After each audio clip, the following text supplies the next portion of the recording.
Hello everyone, I'm down on the south coast of England on the Isle of Wight on a very sort of foggy and drizzly and pretty grim, to be fair, Isle of Wight, but I'm persevering, so I'm out for a disused railway walk nonetheless. Got two massive geese just flying past me. See you later.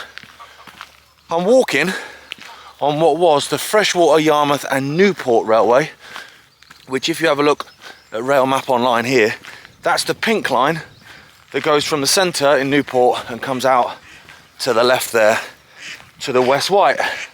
I'm just going to walk a small section of that between the village of Yarmouth and the village of Freshwater. It's now part of the Isle of Wight cycle network, so it's really nice underfoot, and also it hugs the River Yar, so even on a grim day like today, it promises to be quite beautiful.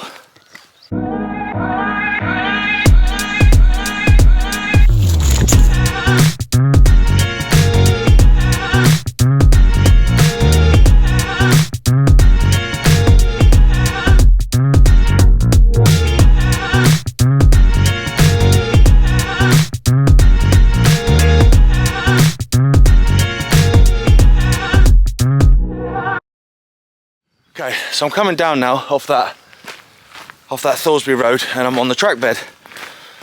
So, the Freshwater, Yarmouth and Newport Railway was open to goods in 1888 and it was open to passengers in 1889. But the idea for the line came way back in the late 1860s, and it was by that company, that Freshwater Yarmouth Railway. They formed early on, but they didn't have any money. So first of all, what they did is they went to the London and South Western Railway on the mainland UK that had their line coming down from Brockenhurst down into Lymington, where you could get a ferry over to the Isle of Wight. So they kind of went to them and went, look, much like they did with Ryde on the other side of the island with Ryde Pier, they did the same sort of gig. They went to the mainland railway company and said, here, guys, midges everywhere. They didn't say that. They said, here, if you help fund this line from the centre of the Isle of Wight in Newport to connect the whole rest of the Isle of Wight network, which was already in place by that point, with Yarmouth and with Freshwater and stuff, that's going to be great for you. Oh, jeez Louise, that's going to be great for you. They were like pterodactyls, them ones, in terms of money, because obviously, you know, it's better for you in terms of tourism, it's better connect everyone. They said no, not tonight, Henry, we're not interested in that. But at the time, a lot of the wealthy people around this area of West Wight, of which there are many, even still today, they were quite up for it. They were like, that's a good idea. So because they were supportive of it, the Freshwater, Yarmouth and Newport Railway went, okay, well, what we'll do then, we'll press ahead with it and we'll have a big share sale and we'll be laughing. Problem was, the rich folk didn't put their hand in their pocket. So, you know, you don't get rich by spending it, do you? So actually it took ages, it took like 2 years to raise the money to build the line. And even then, they sort of did it on the cheap. Look at that. So that's where we've come from. And you can see, even now, look at those houses, beautiful. Still a few quid in Yarmouth. Round this corner, we'll get to Yarmouth Station, which has been beautifully preserved. So when the line did open to passengers in 1889, the railway company, the Freshwater, Yarmouth and Newport Railway Company, didn't have any rolling stock, they didn't have any trains, which is a problem, isn't it, when you're trying to open a railway. So actually this line was ran by the Isle of Wight Central Railway, which ran the rest of the line up Newport to Cowes, obviously did that walk before. So they ran the trains on this line for 53% of the profits, and the Freshwater, Yarmouth and Newport line for 47% of the profits had to basically just maintain all the infrastructure. Problem with that was the infrastructure wasn't very good because it was built on the cheap. So there were constant problems and constant wranglings between the two railway companies. Got a bridge, but this is, I think, you know, possibly this has been put in later on. I'm not entirely sure. Because most of the structures on this line, like the rest of the Isle of Wight, are red brick, and that's concrete, that. They are noisy geese. Here we go. Can you see them? Having a scrap. So we're just coming into Yarmouth Station now. You can just see that in the distance. They've done a great job because it was derelict when I was a kid. and they had this horrible big, kind of basically like this wooden square attached to it, and I think it was a youth club for a bit as well. But what they've done is they've taken that away and they've actually rebuilt part of it, and when you look at it, it's hard to tell which is old and which is new. They've done a grand job.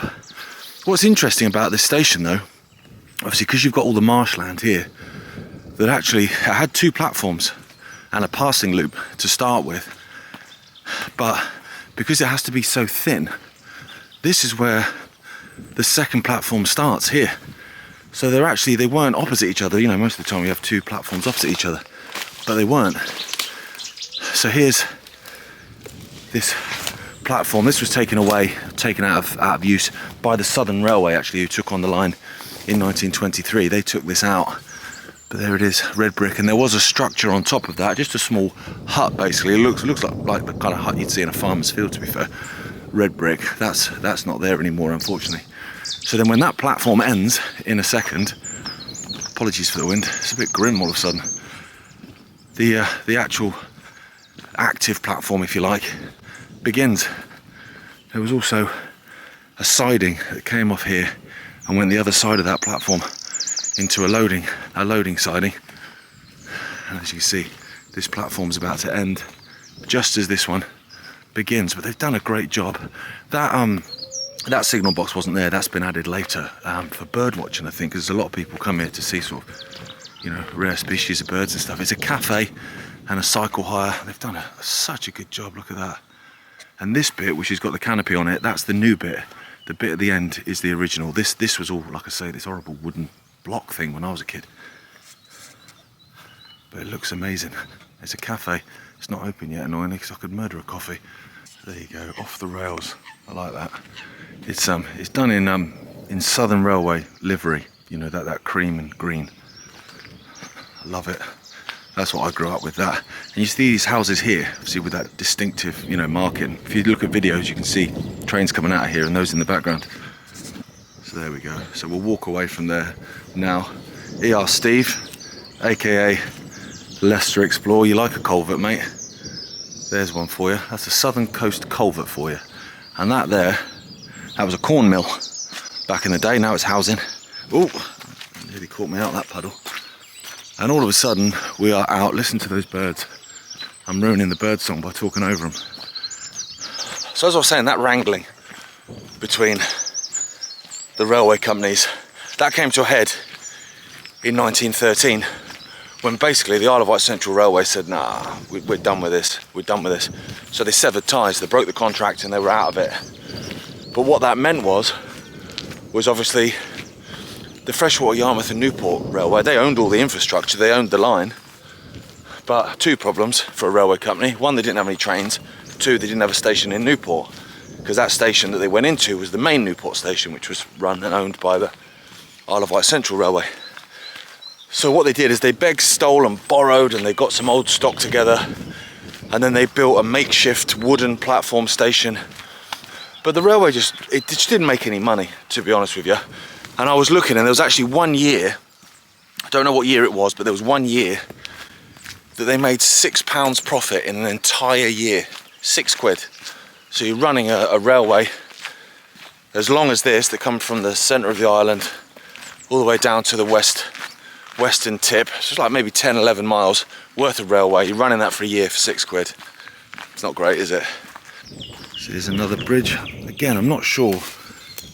These are concrete, so these are modern. But at least, you know, they would have replaced old ones potentially. And there's the causeway there, going to that corn mill that you can see just there. This is the River Yar. There's a bridge across there, and that's how you get to Freshwater. But we're gonna kind of basically just skirt it. And actually, at some points on this walk, you'll think, oh my goodness me, like it's literally right on the edge. Which might explain why they had so many problems with maintaining the infrastructure and finances and stuff.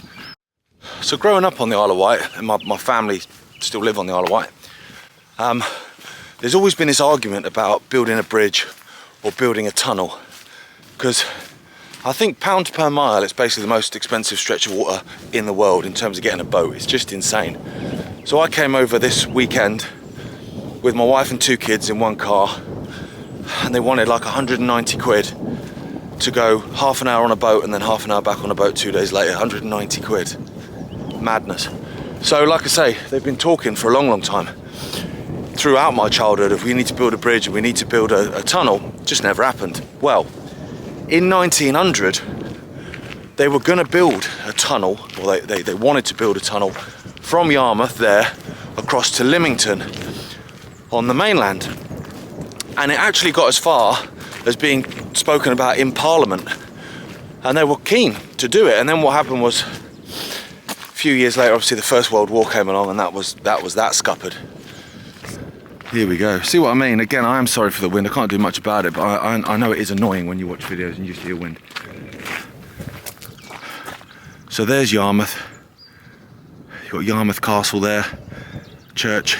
It's a beautiful place, Yarmouth, actually, and I can actually see it a bit better now. When I first walked down this way, it was just like, you know, tonight, Matthew, I want to be like someone was going to come out pretending to be Freddie Mercury or something.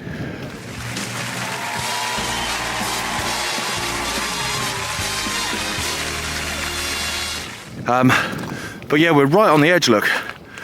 And so when this tide comes up, I mean, it would have been licking away at the edge of the railway line there. There's some border posts, and we'll just walk. This is called the Freshwater Causeway, and we're not far out of Freshwater. It's not a long walk. There's a couple of miles, nothing major, but nice for a Saturday morning.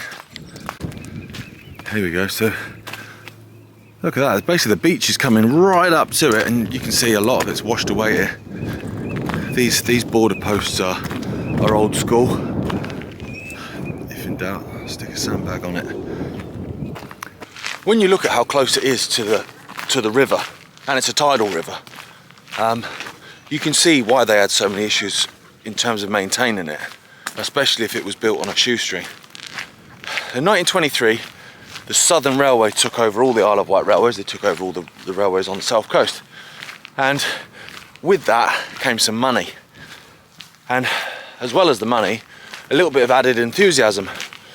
So they started running trains from Ryde on the other side of the island, where all the tourism was really. You had Ryde, and then down that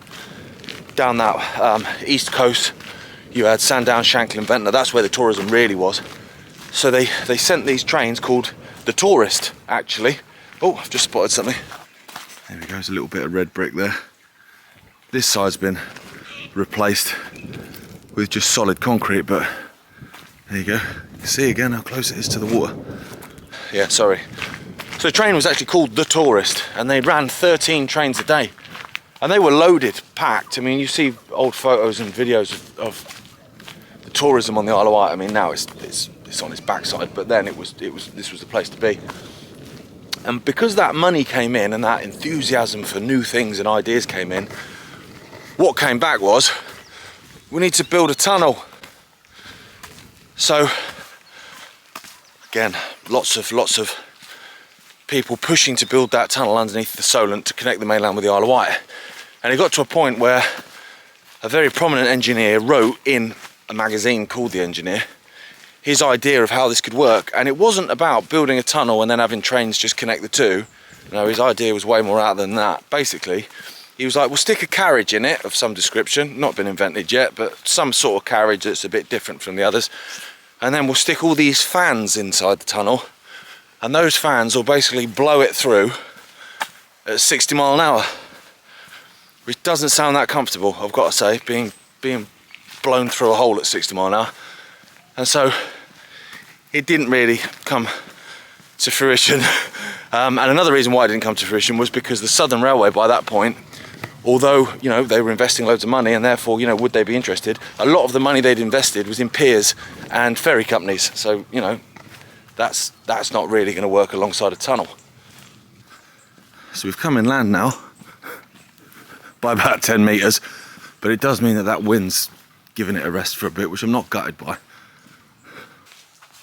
All I've seen is the odd, you know, like the odd dog walker or the odd cyclist coming past.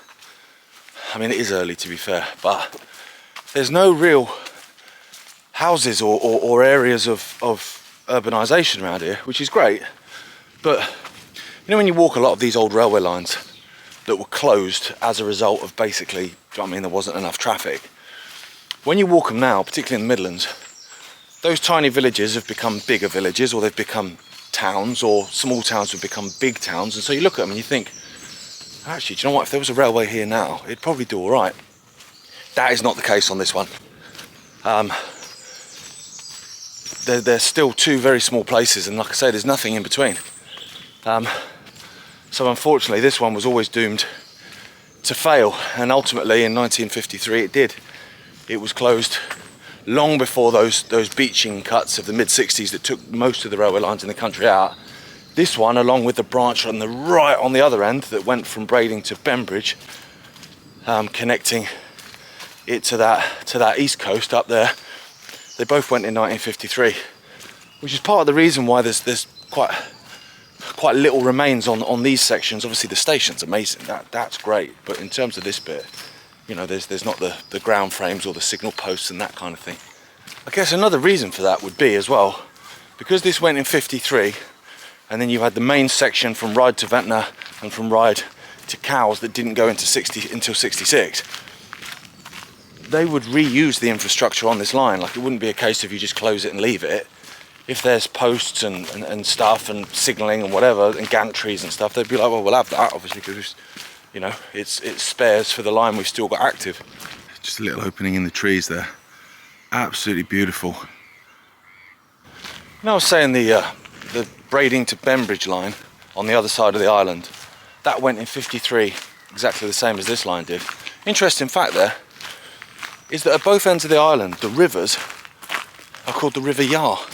So this line hugs the River Yar, and that line hugged the River Yar. I'm not sure why they've got the same name or what Yar means, and maybe it means something in, you know, in Old English or whatever.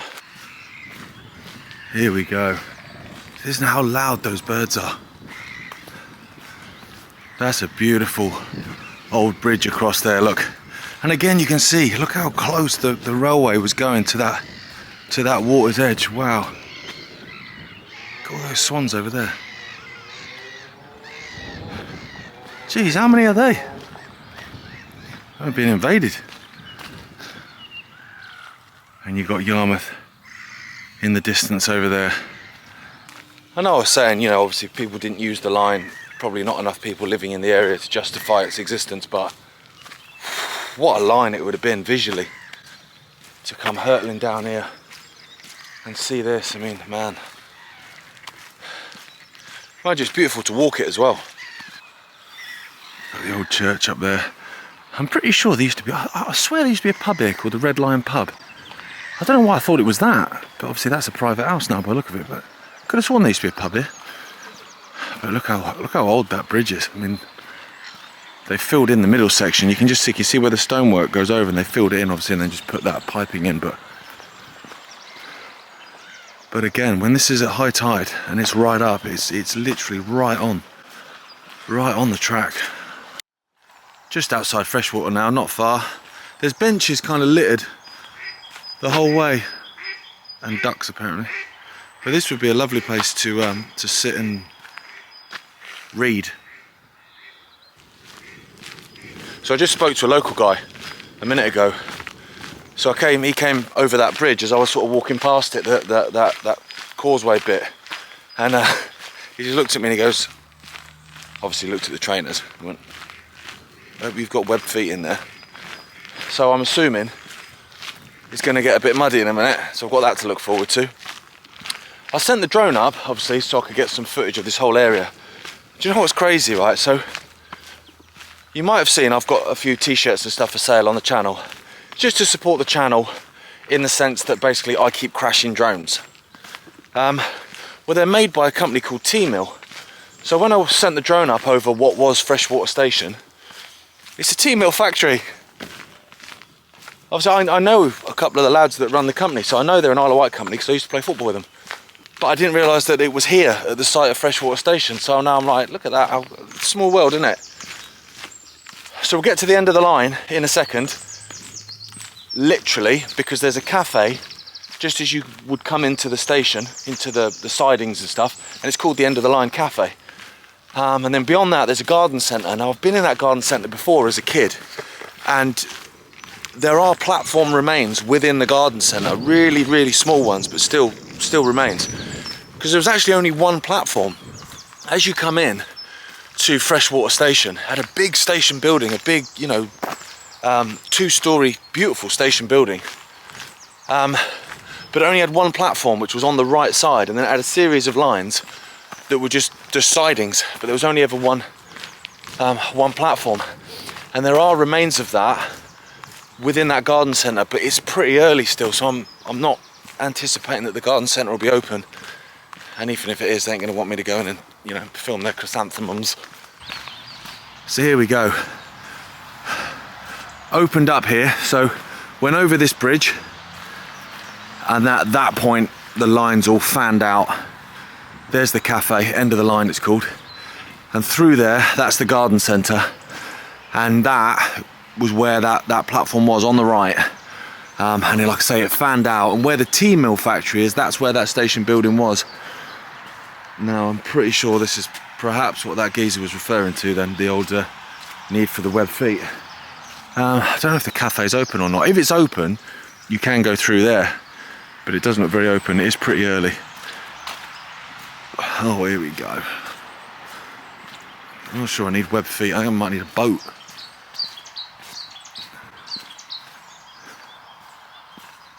That looks like an old war shelter, doesn't it? Like a lookout post right in the middle of the car park. I can't imagine why that would have been there though, in the day, unless they've just, you know, relocated it off of the cliff top up there. I mean, they're already pretty muddy, aren't they? This village, Freshwater, just the other side of where that tea mill factory is, there's a roundabout. That's where the car park was for the station. Like I say, beautiful station. And then you've got Freshwater Bay, which is sort of a separate place really, but it's stunning. And you've got, you know, the Wight cliffs, and it goes up, oh mate, goes up to Allen Bay. And that's why they wanted to open this line, was to tap into that tourism. People in the Victorian times coming to see the house of the then poet laureate, Lord Alfred Tennyson. Oh mate, what is the point? Oh man, I've got to get in my car in a minute. Well actually, I've got to get in my wife's car, so that's probably worse actually, because I'll make the car muddy and I'll get an earful. State of that. So I'm just walking around now. There was a signal box here at Freshwater, and then when they closed the station, they closed the line in 1953, they moved that and it was a bus shelter, just sat on the side of the road. And then in the 80s, the Isle of Wight Steam Railway took it. Well, they didn't steal it, do you know what I mean? They bought it. And it's now the signal box at Wootton Station on that heritage line. So there you go. Like I said, that is wartime related. I'm not sure what that's all about and why it's there. Answers on a postcard once again, and there you go. End of the line cafe, picture of Freshwater the engine. Because all the engines on the Isle of Wight Railway, they weren't just given numbers, they all each had a name, and they were named after a town or a village on the island. And that engine, a Terrier tank engine, Freshwater, is actually still preserved, and that's another thing that's at the Isle of Wight Steam Railway. So there it is. It is closed, I was right, annoyingly, but can you see there, in the distance, that's the platform. It's a small section there of the platform of Freshwater Station. And the station building was here, which is, like I say now, tea mill, where if you want to support the channel, they'll make you a t-shirt. So that's me. Gonna have a walk back to the car. I think I might be driving in my socks because I am caked in mud. As always, thanks for watching. Hope you enjoyed that. Bit of a grim day, but beautiful scenery and stuff nonetheless. And Yarmouth Station just looks amazing. As always, thanks for watching and supporting. Much appreciated, and I'll see you next time.